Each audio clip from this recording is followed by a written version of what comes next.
Just as John said, I work for BBC R&D, Research and Development. I've been there forever. And recently I've taken over chairing the technical module within DVB.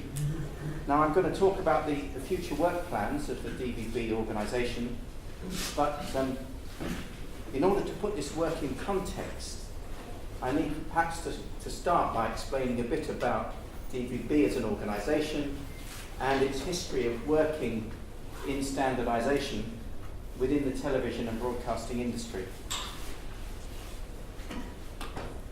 So DVB as an organisation started 20 years ago. It's just about to have its 20th birthday party at IBC this year. And really 20 years ago it was when the progress in video compression, particularly MPEG-2, which I used to attend, it had made digital broadcasting a real possibility, and that really was the foundation of the DVB organisation. DVB is an industry-led consortium really committed to designing open standards for the delivery of digital television and data services. It's an industry forum, so it's not a formal standardisation body. So the formal standardisation work is done through ETSI. All our specifications go through ETSI for formal standardisation. DVB has more than 200 member companies, broadcasters, network providers, consumer equipment manufacturers, administrations, universities, and almost 1 billion receivers worldwide have working to the DVB physical layer specs have been sold. Now and if we include in that there are other standards which are for the higher layers, if we include those, it would be significantly more than 1 billion. I know that's not a lot by the mobile standards, but that's quite good for TV receivers. A bit about just the structure of DVB. As an organisation, it builds on the strengths of the business capabilities of its members, of the member companies, and also, as with any standardisation, it's as much the individuals that attend as the organisations that they represent. And within DVB, there's a huge resource of intellectual expertise and experience among the contributing individuals. And I mean, many of the experts who participate in the technical work are not only brilliant, but they're hugely experienced, and often taking part in the technical meetings is like participating in a master class in a particular subject. For companies, it's a wonderful opportunity to send young engineers to sit at the feet of people who are really experienced and brilliant.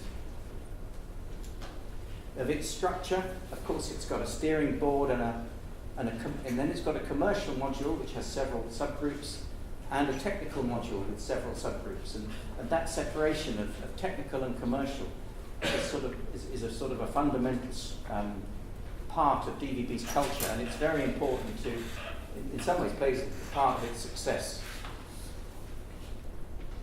And a guiding principle within DVB is that the technical work should not be done unless there's a clear commercial imperative for doing the work, and there must be formally agreed commercial requirements before technical work is started. I mean, there was one example of this when we were defining the T2, the DVB T2 standard. The engineers involved would have loved to include a technique called MIMO in the standard to increase the capacity that you could make. If you could double the capacity of the spectrum, it felt like too good an opportunity to miss. But the commercial module thought about this and realised that actually, if you included MIMO, you'd need to change everybody's rooftop antennas, and you'd need a completely different transmission infrastructure. Also, it would add delays to the development of the chipset, and so they said, we don't want MIMO in the standard. And that was a disappointment to the technical the engineers doing the technical work, but in the end it was a very sensible decision, and we didn't waste valuable time adding those features to the C2 standard. Another part of the culture is one of building consensus around the best technical solution. Technical decisions are not taken by a majority vote, but through a process of building consensus around the best technical solution. And that's quite different from some other standardization bodies. But I very much like this culture of building consensus.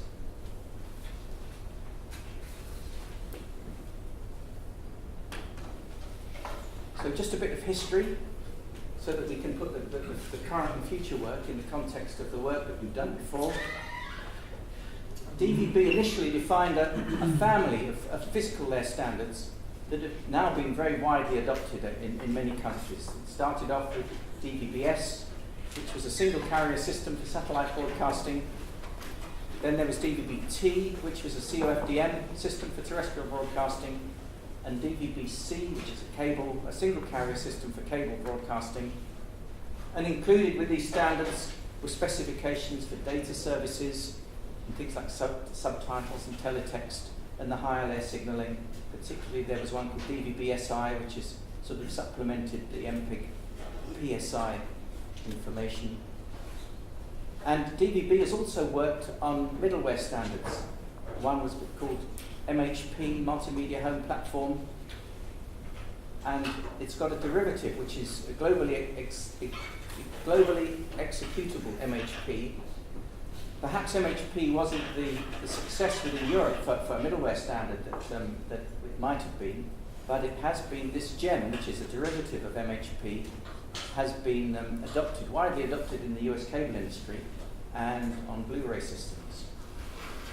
And then it's worked on IPTV standards, and perhaps these IPTV standards haven't been adopted as a whole, but parts of them have been widely used in managed IPTV networks run by many big network operators such as BT and Orange.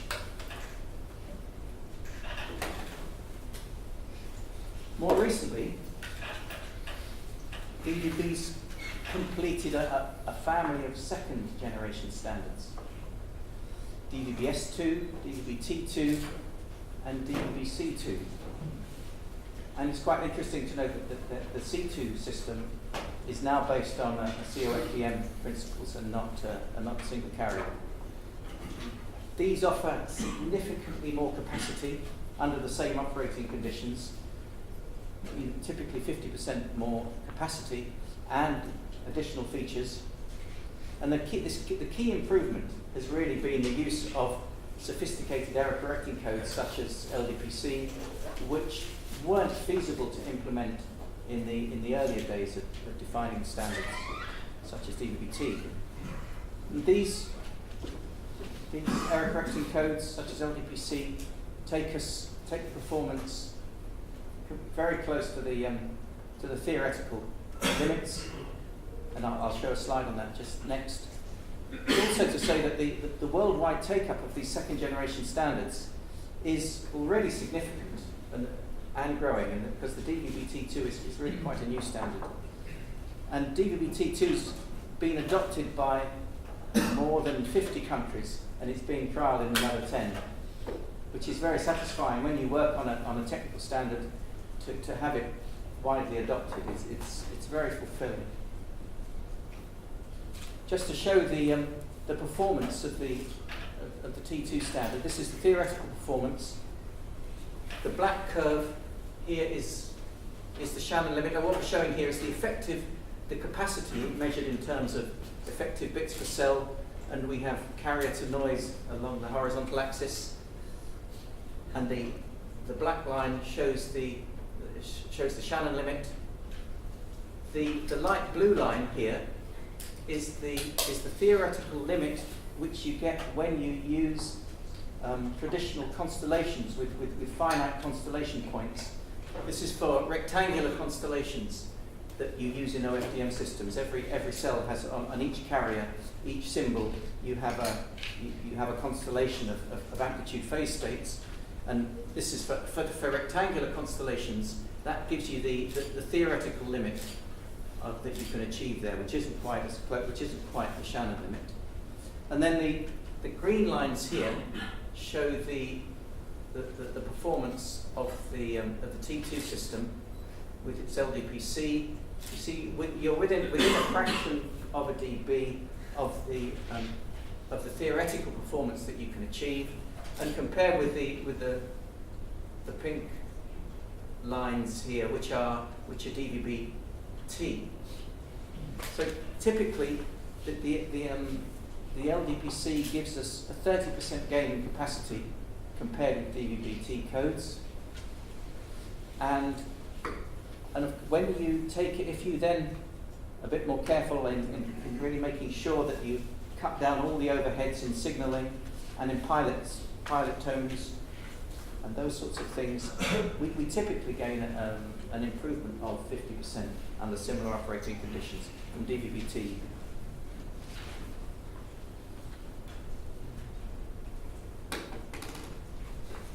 Then this slide shows the worldwide adoption of the different terrestrial TV standards.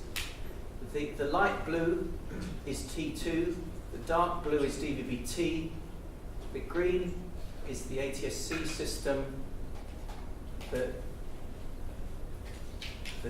purpley pink is ISDB-T, the Japanese system, and the yellow is the Chinese DTMB. So 50 countries have adopted T2 already, and over the next few years I would expect most of the DVB-T countries to migrate to T2.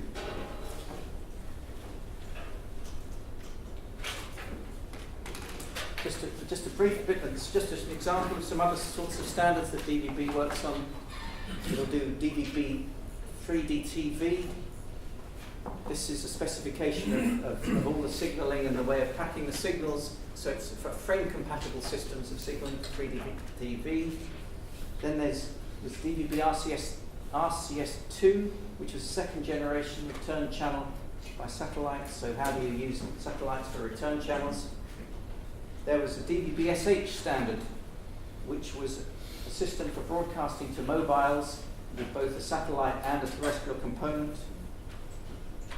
There was DVB-H and its associated higher layer specifications. This was a DVB-T-based terrestrial-only system for broadcasting to mobiles. This specification hasn't been widely adopted, but mainly because this is the difficulty in the business model, and not because of any weakness in the technology. But broadcasting to handhelds and mobiles is an issue which doesn't go away. But in some respects, DVB-H was a standard, I think, before its time. And DVB has also worked on content security architectures, rights management, conditional access systems. These perhaps haven't been as widely adopted as we might have liked, except perhaps for one standard, which is around a thing called the common interface. And this defines a standard way that proprietary conditional access modules can exchange data with a TV or set-top box.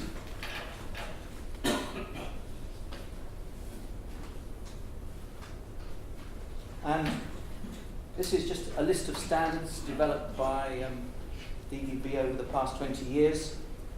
As I said, some standards have been more successful than others, but this list illustrates the depth and the breadth of the work covered by DVB.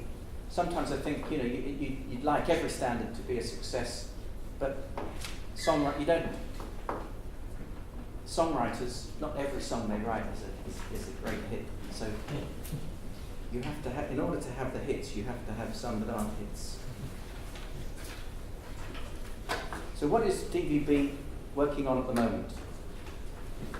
So just in the recent and current work, fundamentally, a fundamental piece of work is maintaining the existing standards. Always there are new requirements coming along, so the standards need updating, new features need to be added.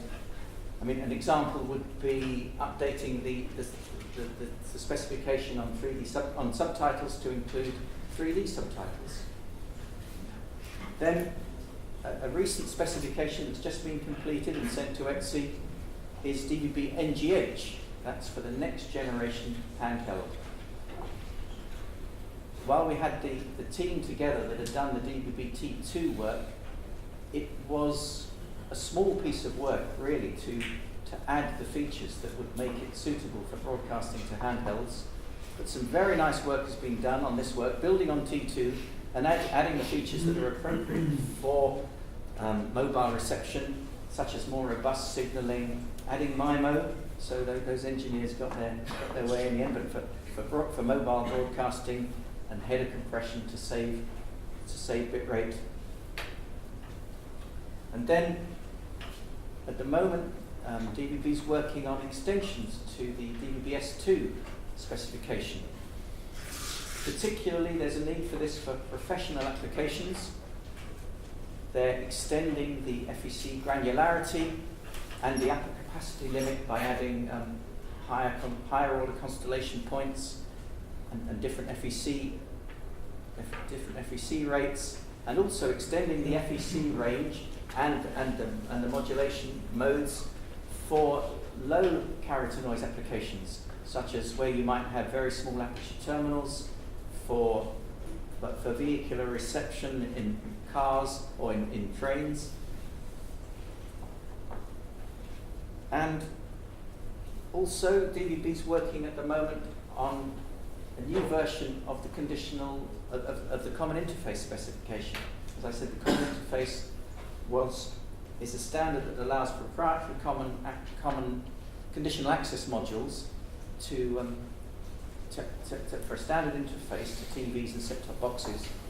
And this standard it's now got a secure interface for passing the signals between them, and it's dealing with multiple transport streams, features such as that. So what are the key themes for the future? So the three themes at the moment are efficient and flexible use of terrestrial spectrum. There's a lot of pressure on spectrum, competition, so we need to use it efficiently and flexibly. And are there ways of sharing the access to this valuable resource? Then working with companion devices and screens, and also their associated supplementary services, combining broadcast and broadband networks. And then, of course, more and more TVs being delivered over IP networks. Previously, DVB's concentrated on managed IPTV networks, but of course, over-the-top unmanaged internet access of TV is growing, and there's a desire for the managed networks and the unmanaged networks in some way to be able to integrate the services offered over those types of networks. So looking first at the efficient and flexible use of spectrum, there's huge pressure on the use of spectrum traditionally used by broadcasters. There's the move from SD to HD, and it's assumed that before long all TV will be at least HD TV. And there's 3D TV coming along. Well, 3D TV's here, and then there's the higher resolutions coming. And the mobile networks are constantly lobbying governments for more spectrum. In the UK at the moment, we've already had the first so-called digital dividend, where the frequencies above 790 megahertz, that's channel 61 and above, have been allocated to LTE services, and they're just starting trials in this country at the moment on this. And then they're now talking a lot about the second digital dividend, where the broadcasters will probably also lose the frequencies above 700 megahertz, or between 700 megahertz and 800 megahertz, within a few years.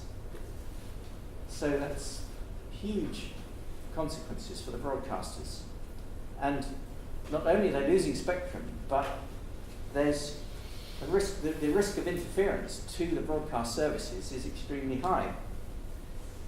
The risk of interference comes from the mobile networks operating in the adjacent frequency bands, but also from so-called white space devices that will be allowed to operate locally in spectral gaps in the TV coverage plan. So sometimes I think that the long-term prospects for terrestrial broadcasting don't look very rosy. There's interference from above, you've got interference from within, from the white space devices, and also there's interference coming up from things like from data transmission over your power wiring, and those can leak frequencies, and in fact some of the ITU specifications, that spectrum can almost go up to 3 gigahertz. So there's the potential for huge interference coming from data transmission over power wiring. But for one reason or another, terrestrial broadcasting remains a very successful business in many countries. And I think it's always interesting to consider why terrestrial is such a successful distribution media platform.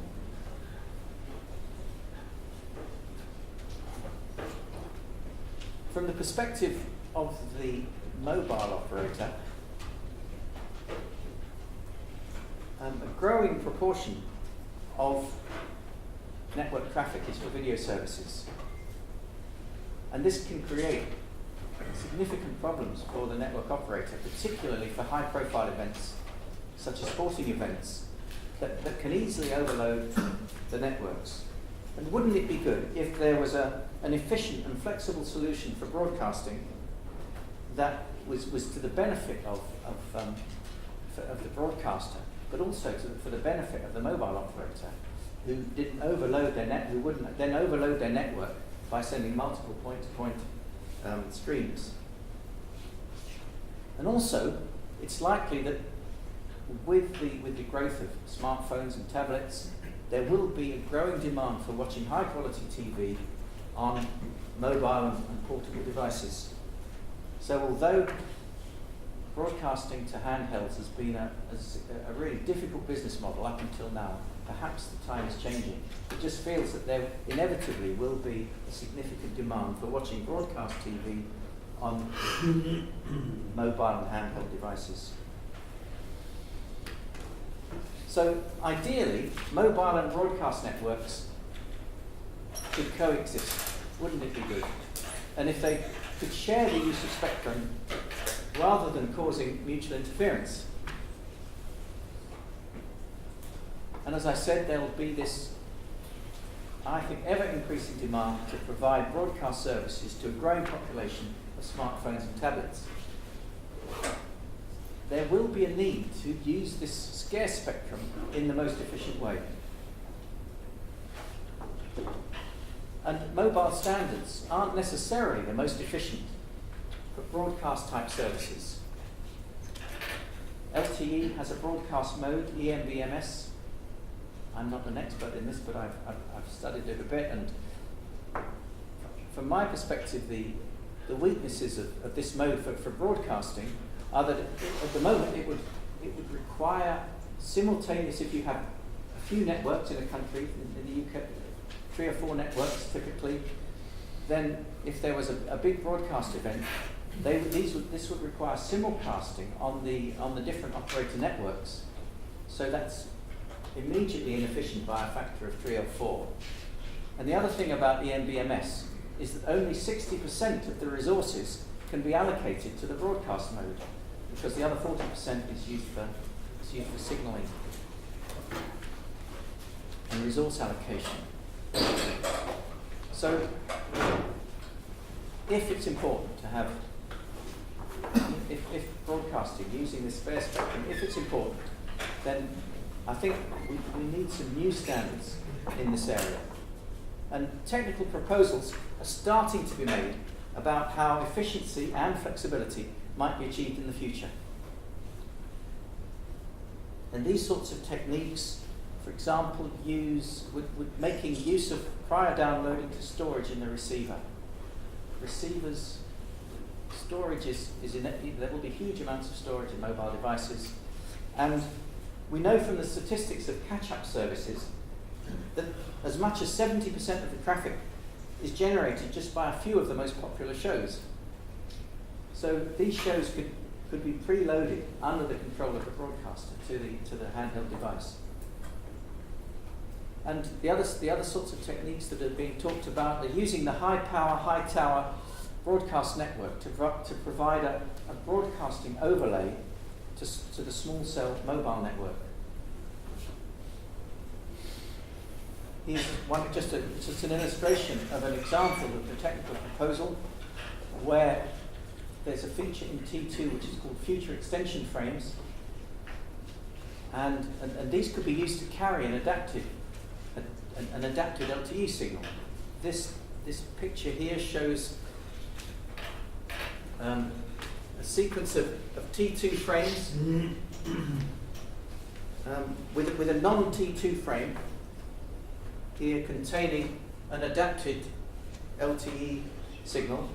Each frame starts with a standard P1 frame start symbol, and the T2 receiver knows to jump over this frame that isn't the T2 frame, just as a receiver that's receiving this common physical layer frame would know to jump over the T2 frames.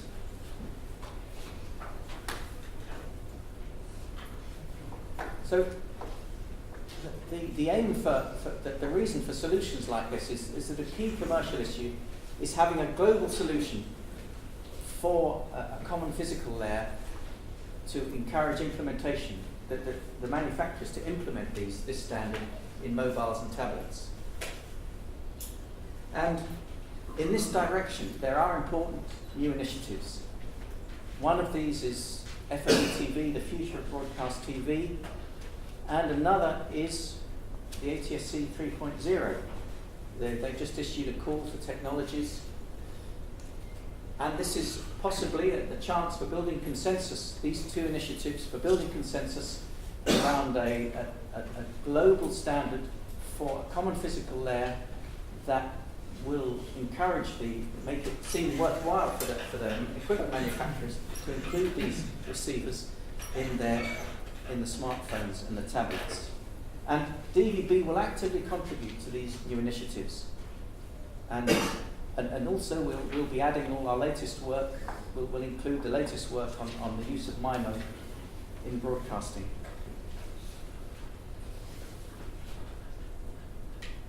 Another key area, we think the key area for the future is around companion screens and devices and supplementary service streams. We know that the use of smartphones and tablets while watching TV is growing rapidly in popularity. Recent studies have shown that a significant proportion of people are sitting, doing their emails, surfing the net while they're watching the TV.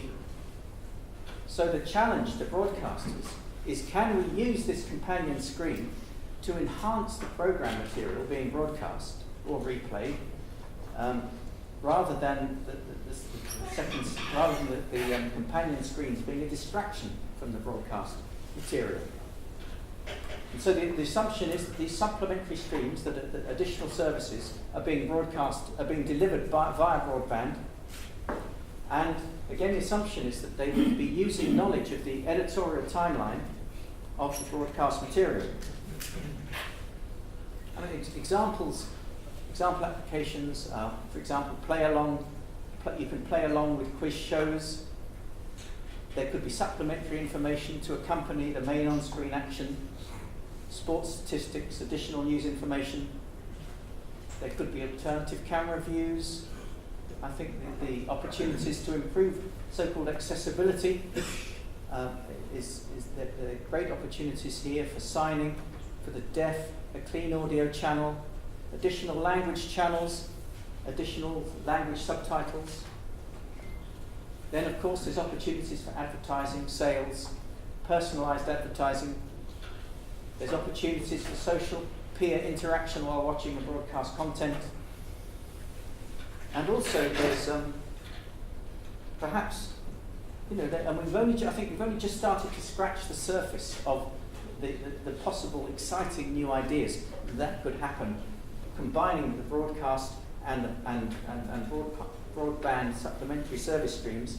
For example, some colleagues of mine at R&D, they hacked a motorised toy which was a Doctor Who Dalek.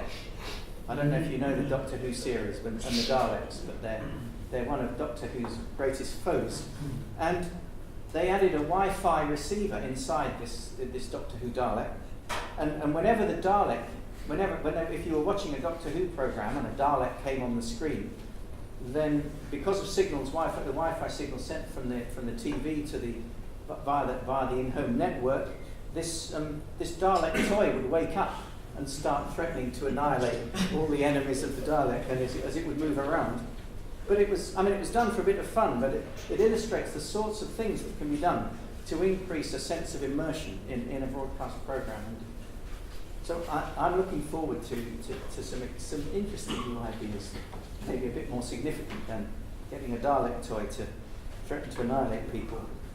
But I don't know if you were here for James Walker's talk, his key talk, but Cisco have done a room with multiple screens in multiple TVs in a room, basically wall-to-wall TV, and I think this is a really nice demonstration showing examples of the use of supplementary streams and broadcast material complementing each other and being viewed on multiple screens around it. And it's a very nice demonstration. We hope to be showing that in the new technology campus at IBC if you're there as well, if you haven't seen it. So for this companion screens and supplementary streams, what are some key requirements?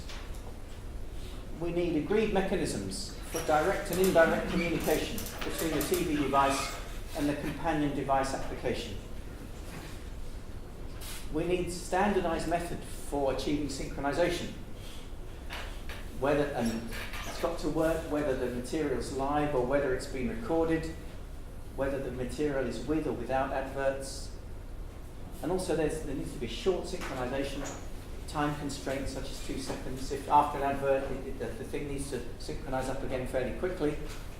We need a standardized method for content identification so that the companion device knows what material is being viewed on the main screen. And also, we need agreed methods for giving authorization to use the editorial timeline information. Program makers and broadcasters may be sensitive to allowing third parties to make a business providing supplementary streams to accompany their intellectual property. So it may be necessary to have a system providing authorization to use this enabling timeline information that will be broadcast with the program. For example, the makers of Star Wars don't just allow anybody to make Star Wars toys. They like to keep some sort of control of their use of their own intellectual property. When it comes to the IP delivery of TV over broadband, we know that this is growing rapidly in importance. Of course, there are many other organisations working in this area, particularly the organisations that are close to DVB are the OIPF and HBB TV, particularly within Europe. So we need to carefully consider about where DVB can contribute in this important and growing area. But the goals for this really are to integrate the services that are offered across managed networks and unmanaged networks. How can we integrate, and how do we integrate IP delivered services with the other broadcasting platforms, particularly for the provision of service discovery metadata and signaling, so that when you look at your content guide, it contains not only what's being broadcast on the main the main networks, but also that it can be available via managed and unmanaged networks. And this will also involve, it needs careful consideration and profiling of new transport protocols such as MPEG- and perhaps in the future MPEG-MMT. So, to summarise, DVB has a history of success resulting from many factors. That's from its range of membership, its technical expertise, clear separation of the technical and commercial considerations, and its collaborative culture. And of course, underpinning all of that is a belief in the importance of open standards in the broadcast arena. I've identified key future work areas.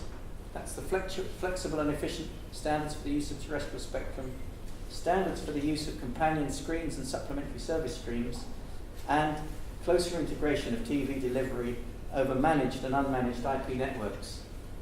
And of course, always there's a commitment to maintaining existing standards, and that's fundamental. And just like to finish, to say that there's always something new and unexpected around the corner. You can set a program for 2 years, but actually something turns up that's completely unexpected. Thank goodness. Okay, thank you.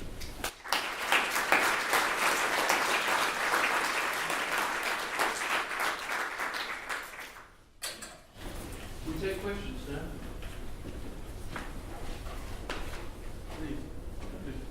Thank you for the good presentation. You have said that DVB may contribute to ATSC 3.0. Yeah. Can you tell us a little bit more about this? And can we think in the future that we will go to a global standard for TV all around the world, just one standard? And the effort will be put all in one standard. Can we expect this to happen in the near future? Yeah, well, I think it's a wonderful goal to have a global standard TV. It hasn't happened yet, and we've got 4 for terrestrial. We've got 4 standards at the moment. DVB will, when it comes to the ATSC 3.0, that's the first call for technologies. We can't ignore that.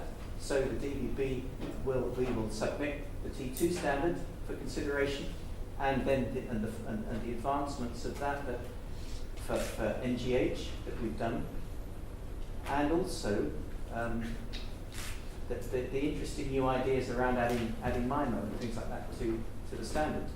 And I think ATSC will try and, my understanding from what they've written is that they'll try and pick the best bits from the standards that exist. Now, whether we'll ever get consensus on a world standard, I don't know. They're very different cultures across the world. It's difficult, but it's such an important goal. I think it's worth striving for. Okay, but is DVB intending to contribute to ATSC 3.0 as DVB, or the individual members will contribute to T2 and NGH as companies? Well, we actually haven't had that conversation within DVB yet at the steering board level. So I can only say my own personal opinion, but I think it would be quite difficult to get individual companies to send engineers across to the States to take part in all the meetings.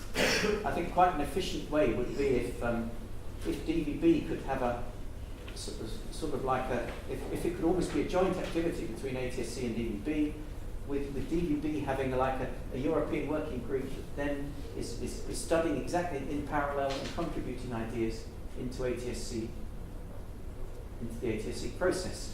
I don't know whether that would work. That would be my proposal. And because there were times when in the MPEG 2 days, there was a European project called VARDIS, which a lot of European companies participated in, and then ideas were put into MPEG coming from this VARDIS project, and that worked extremely effectively. And I wondered whether the same thing might sort of be able to happen again in this ATSC 3 process. But I don't know, that's my personal opinion and not the opinion of DVB. Well, perhaps we should talk later. My answer to your question is yes. Your first question, yes, it is possible. It'd be very difficult, but we, if you want to get somewhere in terms of vision, if you want to achieve your vision of a worldwide standard, you have to believe that it can happen. Anyway, my question then is, you mentioned,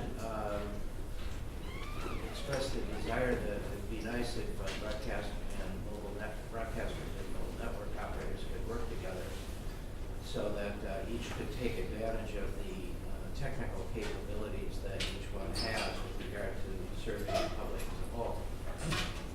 Have those discussions taken place?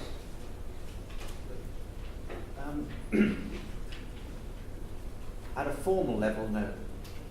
In fact, DVB we did go to 3GPP just over maybe a year or 18 months ago, and said, can we put this item on the agenda for 3GPP work plan?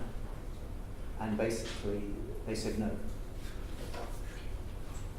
But it's such an important area to push that we've not stopped, and I think there's lots of discussions going on at an individual level, and we're talking with ETSI as well, and I think there's a desire that it should happen in some way, and so it's being reconsidered. I think when we first went it was probably too early, but I think that window of opportunity is opening up again now. Yeah. But and again, I think this will be triggered by the ATSC 3.0 initiative, and I think somehow we need to get the mobile network providers involved in that as well, if we can. But I think that the timescale you've set yourself is too short. Too short? Too short, yeah. I think once you start down this track, it's so complicated and interesting as well. But and there will be new invention coming in. That I would say the minimum from the end of the call for technologies to having a baseline could easily take 18 months. And I think you've only given yourself 6 months. So that would be my. I think your time scale is very tight, and that I would be a bit concerned that will limit your options to actually solve the bigger problem. Okay, I'll consider that. Yeah. Thank you. Okay. On that subject, I think that part of what's driving that is the spectrum issue. And we know we have to work quickly on this to get to the next standard. Otherwise, we may wind up losing the spectrum and we won't need the standard anymore. Yeah, no, that's right. There's so many factors involved, and also that sometimes the longer you give yourself to consider something, the harder it is to take a decision. So it's all those factors need to be taken into account. But still, it's a worthy initiative. You did briefly mention about next generation network. Does that mean there's a new version of T2 Lite? Yeah, T2 Lite was there was a requirement coming from particularly a UK operator who wanted to, for example, on the school run, when the parents are taking their children to school, to be able to have some broadcast TV, so that the kids could watch the TV in the back of the car. But for those receivers, for those signals still to be, if you're doing a children's program, for it still to be receivable on a conventional T2 set-top box at the home. So T2 Lite is really a subset of T2. NGH was really more addressing what's the best that you can do for broadcasting to handhelds. And so it's got a lot more techniques in. So T2 Lite was a quick solution at providing services to mobiles, which T2 can do. You can pick the modes of T2 which make it perfectly reasonable to broadcast to mobile devices. But if you were designing a specification for broadcasting to handhelds, you'd go to something like NGH. But T2 Lite is still a good option. But it wouldn't have features like MIMO, which might just limit it a little bit. Sorry, there was another question over there. Might I ask you your opinion?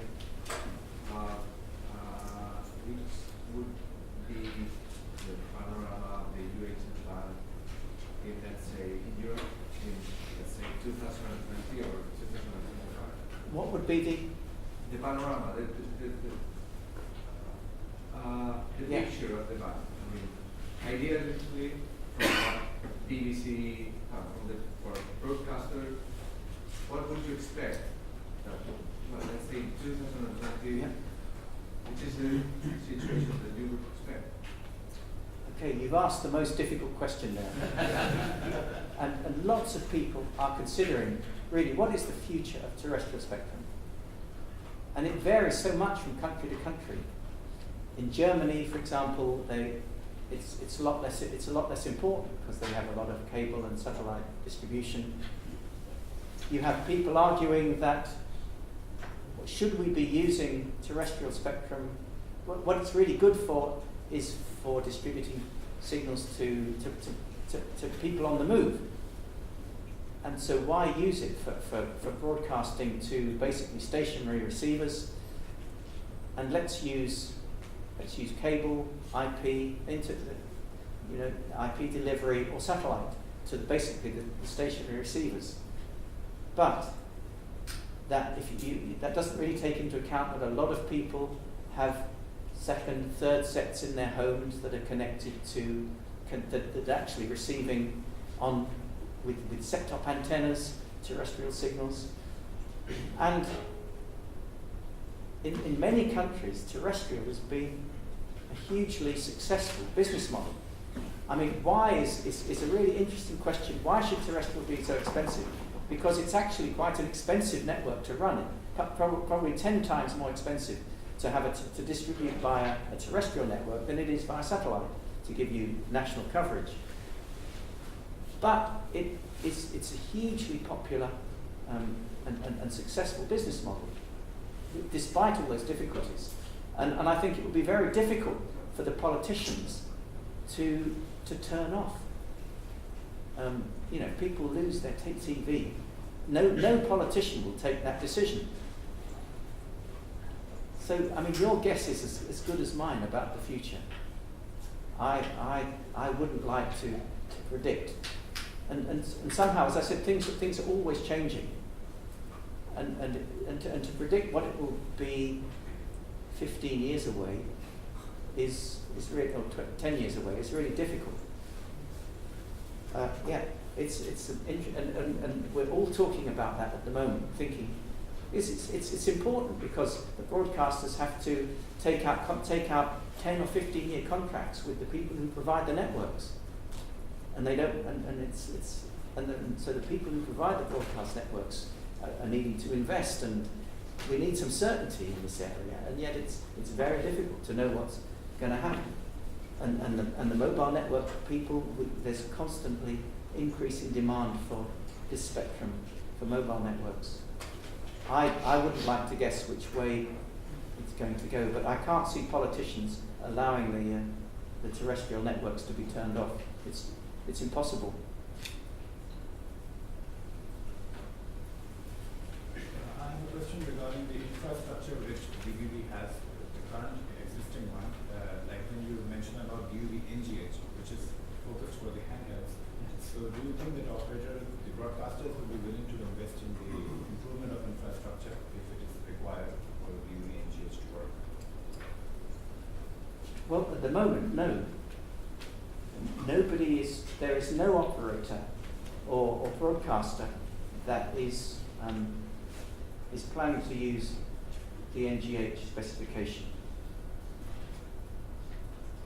I think that with the DVB-H specification showed that didn't get taken up at all.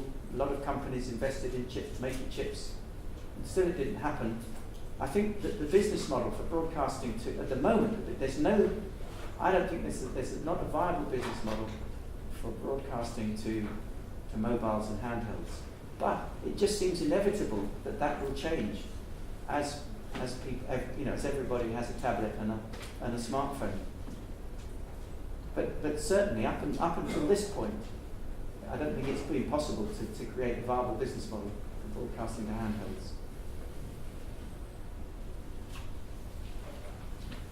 Nick, a slightly controversial question to ask. It's actually following my colleague's question from Samsung. Regarding the ATSC and FOP TV, we know that the DVB would have an input to the proposal, and the proposal is now. Would it be fair to suggest them to use MIMO where this has not been, the use of MIMO in broadcast has not been proved successfully? It's got this technical and implementation issue with the MIMO. And as you said, we ourselves didn't adapt MIMO for Q2. And I know there's studies on at the moment, extensions of DVB MIMO, but that has not been standardized, that hasn't been proved to be working in broadcast. Would it be fair to suggest for others to use this? Well, at the moment, we've got in DVB we've got a study mission that's looking at what's MIMO. Not only looking at what the advantages of it are, but what are the costs associated with the infrastructure and in the home. Because you have to replace your antenna installation, particularly. That's the most expensive. You need to get people to go up onto the roof to change the antenna. But the figures that are coming out from that are that using MIMO, and there's another technique called time frequency slicing, but basically you have frequency hopping receiver. And this gives you lots of advantages in terms of averaging out variations in field strength across frequency, and it means that you can mitigate the effects of interference from adjacent transmitters, because you have different patterns as you frequency hop, you get interference from different transmitters, and somehow you can average all of this out. And they're talking about gains of between a factor of 2 and a factor of 3 in improvement over for the same transmitted power. Now, if you want to go to if your plans for your broadcast network are for 4K ultra high definition TV, then you're going to have to use techniques such as MIMO if you're going to put those signals on the terrestrial spectrum and make efficient use of it. And so, and if you're providing, if people are spending a couple of $1,000s on a display, then another couple of hundred to change the antenna isn't necessarily such a great expense. So it depends on, so it depends on your requirements whether you include it or not. If the requirements are to be able to cover things like 4K, then you'll need techniques such as MIMO. And a factor of 2, between 2 and 3 is too good to miss, isn't it? That's an engineer. You just think, how can you not make advantage of those, take advantage of those techniques? You mentioned that different key features, work areas that they're still working on it, like the company screens, TV delivery over managed and unmanaged streams. Do you have a plan when this standards will be available, or do you make some consensus between the consumer and the components together in different standardization? Well, I mean, DVB has certainly main consumer equipment manufacturers involved in this, and they are participating in this work. And I think that there's a real need for standards in this area. There are proprietary ways of doing these things already around, but as a broadcaster, you want to know that there's only one way. You only need to deliver one editorial timeline information, and all the applications can use it, and you have one way of resolving what information, for knowing what information is being shown. And so the timeline for that, I think, is the first bit's about synchronization. The target is the end of this year for having a common method for synchronization. But it's interesting within DVB, from a personal perspective, it's proving surprisingly hard to get consensus in some of these areas. And it seems like some of the equipment manufacturers are, and also particularly for accessibility, one of the goals for when you've got a second screen would be so that you can then tailor the interface if people have some sort of disability. If you have sort of if you can standardize interfaces with the TV, which allow you to customize your companion device so it's acting like an accessible remote control, then that's a good goal. But in fact, the TV manufacturers don't particularly like that, and they're not willing to expose the APIs in their TV set for commercial reasons. And so, with any of these standardization efforts, you can recognize there's a good goal, but actually it's against the short-term business interests of some of the consumer electronic manufacturers. And so it's quite difficult actually to get consensus around the functionality that will be standardized. Whether that answers your question or not, but certainly the target for parts of this, the first parts of it, at the end of the year. I've got a question. We had John Zabriskie yesterday, and he made a very interesting observation. He said, why don't we make the DVB standard more like the wireless LAN standard, which of course is an IEEE standard. You see, so what's your opinion on that? Yeah, I think there's a. I don't know why we haven't worked on having an in-home distribution system. I mean, we did do something 10 years ago which wasn't successful, and we just said no, we'll just use 802.11. Or even the wireless MAN. That's right. But I think for the thing about using, if you're doing something like a white space device in the UHF, then the UHF goes through walls a lot more than 2.5 gigs or 5 gigs. So that means there will be a lot more interference from your neighbours. And I think that means we'll need a more efficient MAC layer. The 802.11 with it, it's slightly anarchic, isn't it? It seems to me, as from a broadcaster's perspective, the way people get access to it, and as the traffic builds up, actually, my understanding is that 802.11 gets less and less efficient, and eventually can clog up completely as people compete for access. So with the UHF system that goes through walls, and you'll have a lot more interference from your neighbours, to enable to get a system that works well for in-home distribution, we'll need some sort of cooperative MAC layer that recognises the access points that are in the neighbourhood, and somehow coordinates the use and allocates slots and how that can be done. But there are MAC layers out there that are far more organised than the free-for-all in my understanding of 802.11.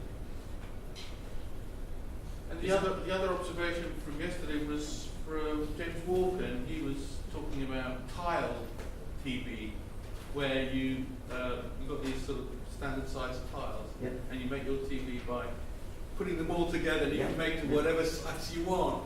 Which I thought, oh, that's pretty a novel way of thinking it. Yeah. I saw. What's your opinion on that? Well, I've seen their demo. They've got this demo they call Fresco, where they've got basically a living room with two walls that are more or less TVs. And I, personally speaking, when I've got friends and colleagues with home cinema systems and rooms like that, and this seems to be like Dad's playroom, and I don't tend not to like those rooms. They're not very comfortable. But when I went into this Fresco demo, it's the first time I thought, oh, I would really like that. And particularly, they got away from the fact that you can have any size of you can make your TV, you can make the picture that you're concentrating on any size, and you can display all these supplementary services around the picture you're looking at. And it could be signing, it could be a whole range of and subsidiary information for sports events. I think it's a really good vision of what the future might be like. So I think that this work that's being done on supplementary service streams and companion screens is in fact being led by someone from that same team. So it's all sort of dovetailing in. I would hope. But I think it's quite an exciting vision for the future. It's the first thing I've seen. I thought, oh, I really like that. And in fact, I've never been that impressed. I thought, no, I wouldn't really want 4K particularly. But when I saw these big screens and seen how you can, these beautiful 4K HD pictures on the whole of your wall, I was thinking, yes, I'd want that. I think that concludes the questioning. So please join me in showing our